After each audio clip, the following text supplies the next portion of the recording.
General Rakesh Sharma, you've been deployed here at the line of control. How do you look at China looking for a face saver? When China says, let's have piecemeal withdrawal, let's pull back a little, pull back your artillery, pull back some of your tanks, pull back some of your fighter squadrons from the forward bases.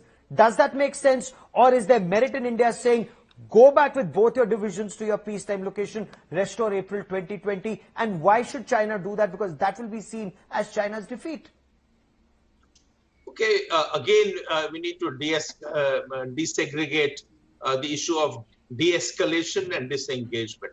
Disengagement is not only in the area of Pegongso or in the area of Depsang or in the area of Pangur Heights. There are other areas also which have not come to public domain, which are also occupied by us, which are we have a threatening posture. So the discussion has to be holistic in nature, and it cannot be isolated into areas that we are occupying as against what the Chinese had done in the May and June. So the fact of the matter is that it is a very serious issue, and it's not a simple proposition to disengage. Now the question of de-escalation.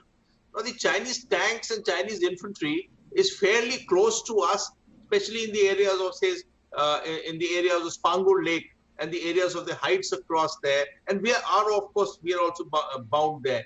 And there is always a suspicion, a disbelief in our mind as to is it logical to vacate the areas or pull back our troops. So till the time there are some good verifiable mechanisms to assure us that these areas, if they are disengaged, will not lead to some other trouble later on, it will be very difficult to take a decision of this kind. Fair enough.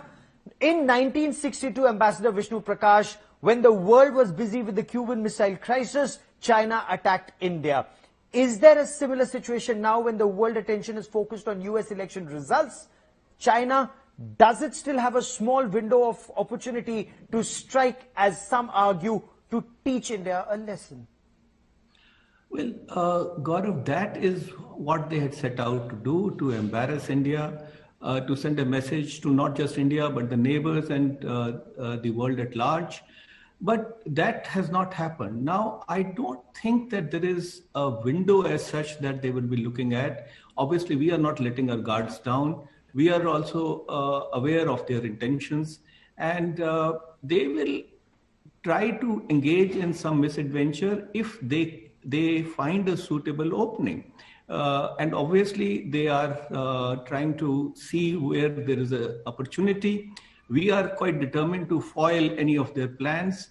I do not see a direct link with the anointment of the new occupant of the White House.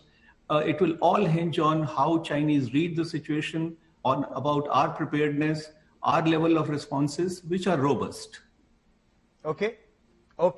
The Chief of Defence Staff, General Sharma, said that the situation at the LAC is extremely tense.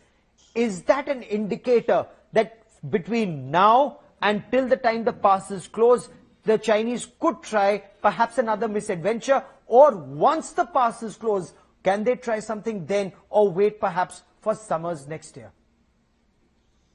Okay, if you read, if you hear the statement of the CDS in a holistic manner, he also said that he contemplates that there will not be a full-scale war. And his talk commenced with that premise, that there will not be a full-scale war. However, the situation is tense enough that it could escalate in case it's not kept under watch. So actually, he has very clearly said that though we are prepared for the worst scenario, but the fact is that he doesn't contemplate a full-scale war to take place. And if you study the quantum of force that the Chinese have brought into this area, a full-scale war is most unlikely.